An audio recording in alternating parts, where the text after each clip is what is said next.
Hello, everyone. My name is Astika Gupta.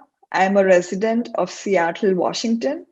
I recently joined eBay as a senior product manager and have over 7 years of experience working in the tech industry.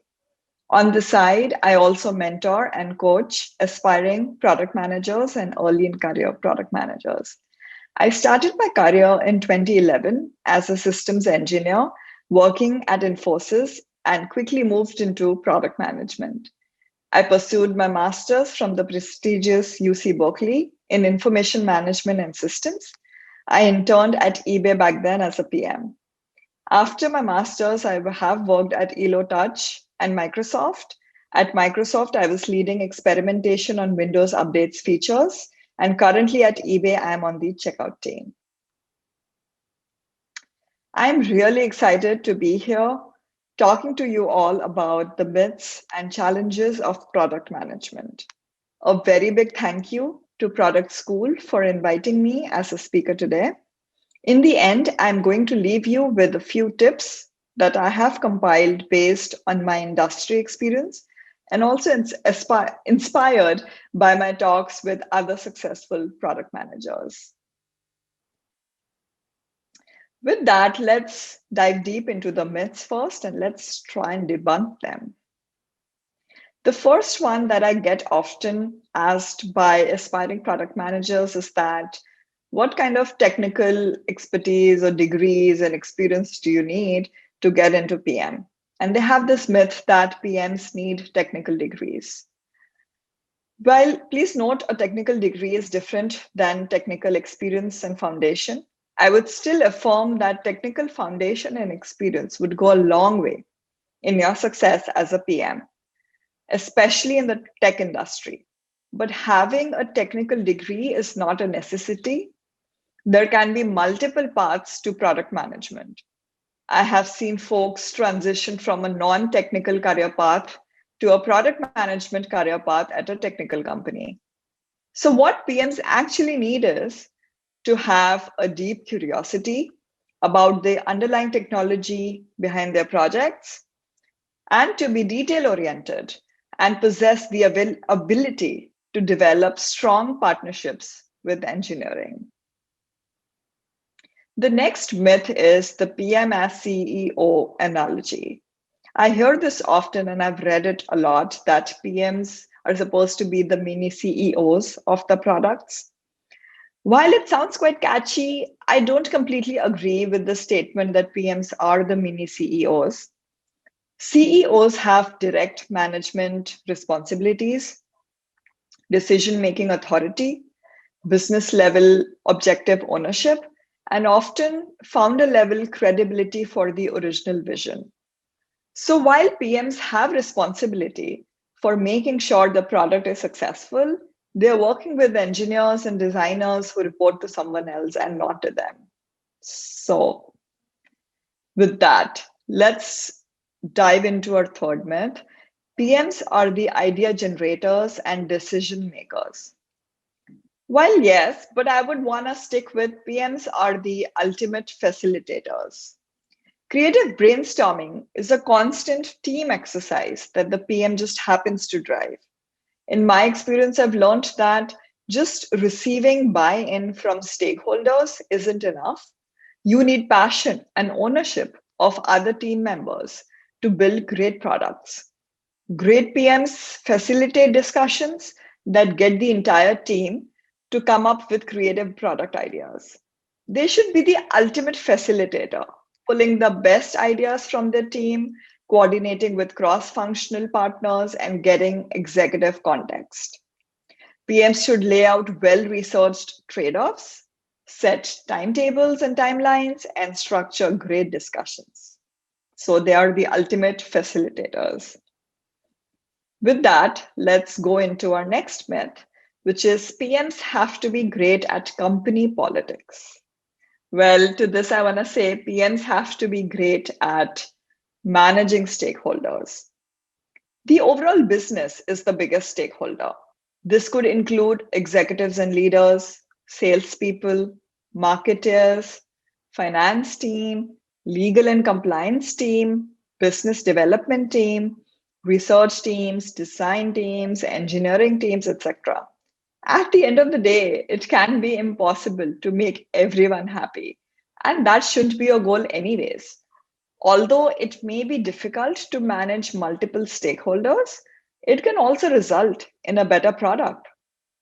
This is because a variety of ideas, inputs, and considerations were already taken into account through the product management lifecycle.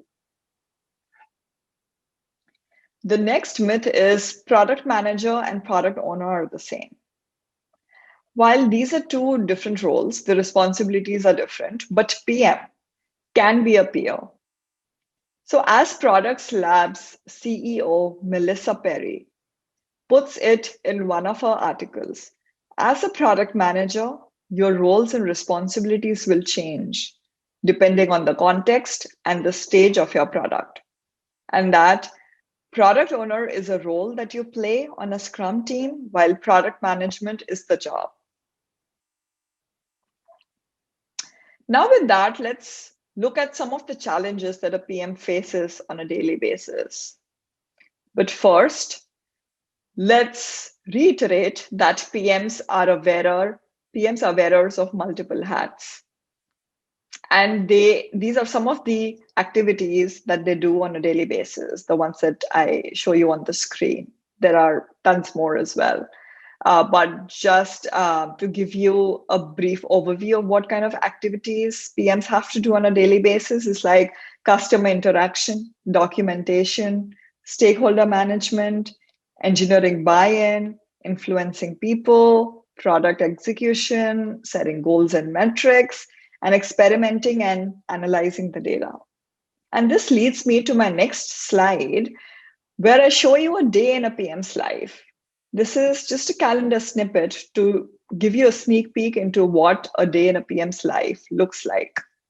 Now you can see here there are so many back-to-back meetings, but they're all with different context. So there's a lot of context switching that happens on a daily basis, every single hour for the PM. So here you can see meetings like for core product activities like writing specs and PRDs, interacting with customers, working with engineers like your daily stand-up meetings, collaborating with the design team like reviewing their wireframes, updating executives with product reviews, and other miscellaneous meetings like weekly team meetings and all hands.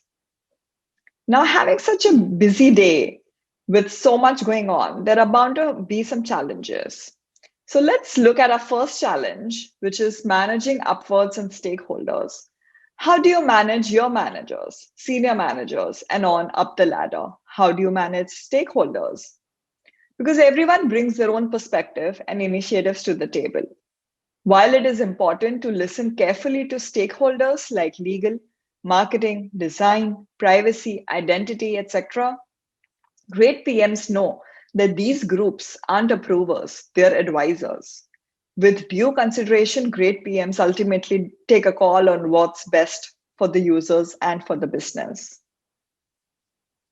The next challenge that I hear often from all product managers is prioritizing roadmap without real market feedback.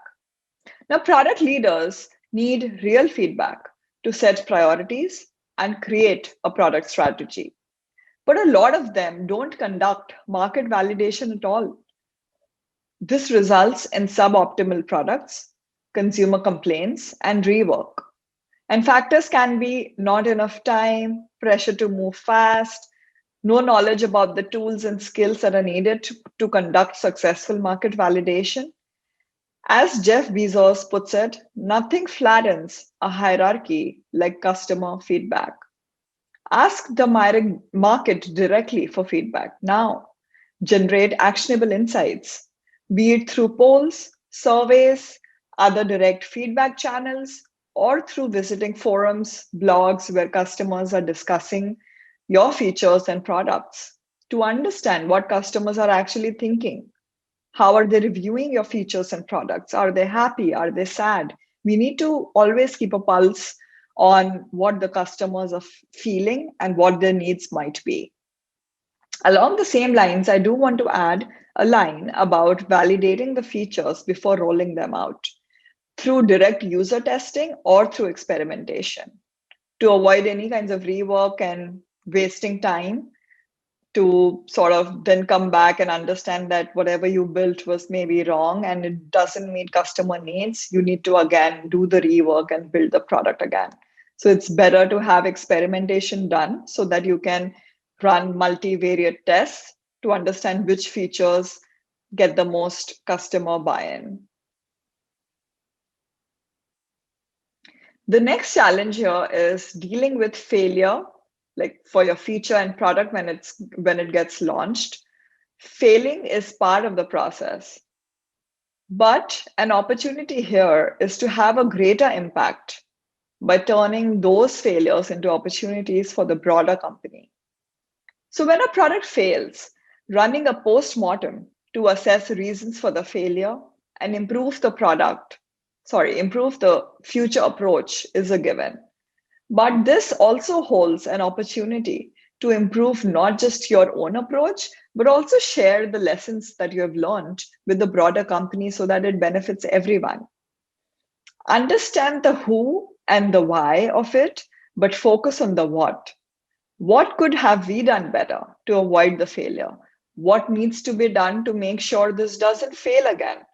What are the learnings for the broader company? So try to fail and learn as a team. That should be the mindset.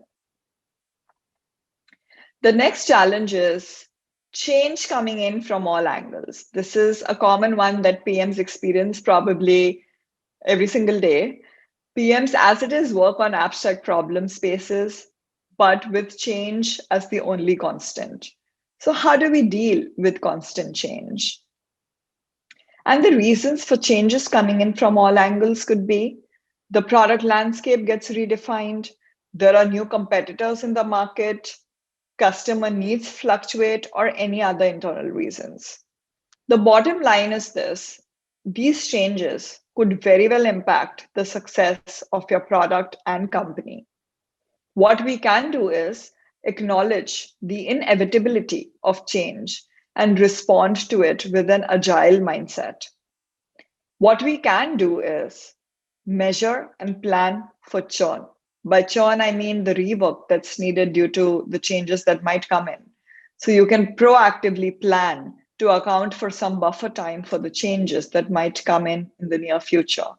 And you can measure for this in the past releases and get a sense for how much churn you usually need to account for. And the second most important thing is over communicate changed plans early and proactively with all stakeholders to avoid any kind of last minute confusion, concerns. With that, that leads me to my next slide on the tips that I want to leave you with. The first one here is grow others around you. So in addition to the conventional career success, a PM can also attain a higher form of success, which is to have helped others around you by making them find flow and fulfillment. Learn to say no. After all, it's your responsibility as a product manager to set boundaries and protect your product, customers, and indeed the business. The third one is be detail obsessed. For example, know that the docs, the API, the blog post, the website, support emails, etc., are also the product in addition to the actual product. And be a worldwide expert in your domain. When new to a domain, great PMs seek the counsel of existing worldwide experts and become one.